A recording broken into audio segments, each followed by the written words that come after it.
Auch bei Projekt HGLG, welches den noch namenlosen und inoffiziellen Nachfolger zu Die Siedler 3 und Die Siedler 4 darstellen soll, geht es sukzessive weiter. So ist es nun der langfristige Plan, aus dem vorhandenen Material gleich ein ganzes Studio entstehen zu lassen, welches sich dann zukünftig auf Strategiespiele spezialisieren soll. Aber natürlich tut sich auch beim Spiel selbst einiges, was ich euch wie gewohnt in den Zocker Lounge Gaming News zusammengefasst habe.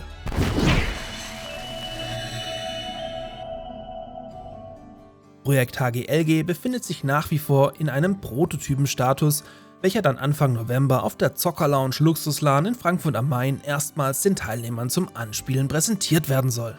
Aufgrund des Feedbacks der dort anwesenden Kernzielgruppe soll dann die eigentliche Entwicklung beginnen und sehr ambitioniert sogar schon Ende 2024 in den Early Access bei Steam starten.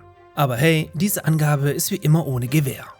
Um Kapital für die Entwicklung des bereits gut 20 Mann starken Teams bereitzustellen und neben viel ehrenamtlicher Arbeit auch ernsthaft arbeiten zu können, hat man sich für ein dreigleisiges System entschieden.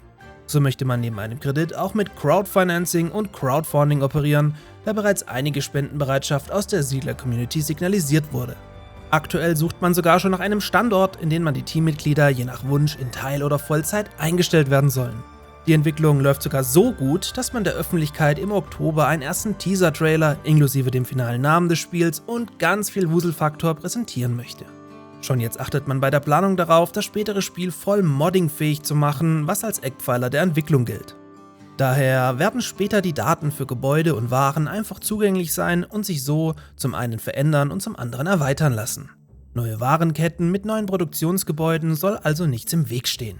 Grafisch ist es beim Knuddel-Nasen-Siedler-Design geblieben, welches im Großen und Ganzen auch gut aufgenommen wurde und einen herrlichen Kontrast zum ähnlichen Siedlerprojekt The First Explorers darstellt. Außerdem präsentierte man uns eine erste Version des römischen Försters, der allerdings noch etwas kahl daherkommt und sicher noch ordentlich Polishing erhalten wird, während man auch Concept-Artistin Sarah das erste Mal vorgestellt hat, welche gerade an einer Ziegelbrennerei arbeitet. Dass sich hier einiges tut, kann man auch an der rund erneuerten Homepage erkennen, welche ihr nach wie vor unter www.projekt-hglg.de erreicht, bis man uns dann im Oktober endlich den finalen Namen des Spiels verraten kann. Neben Pioneers of Pagonia und The First Explorers befinden sich also aktuell gleich 3 Siedler-like-Spiele in Entwicklung, die gar kein Hehl daraus machen, die Ubisoft-Marke abzulösen und zurück zu früherem Glanz führen zu wollen. Auf welches Projekt freut ihr euch denn am meisten? Wie immer, ab in die Kommentare damit. Und sobald es wieder was Neues gibt, erfahrt ihr es wie gewohnt in eurer Siedler-like Zocker Lounge auf YouTube.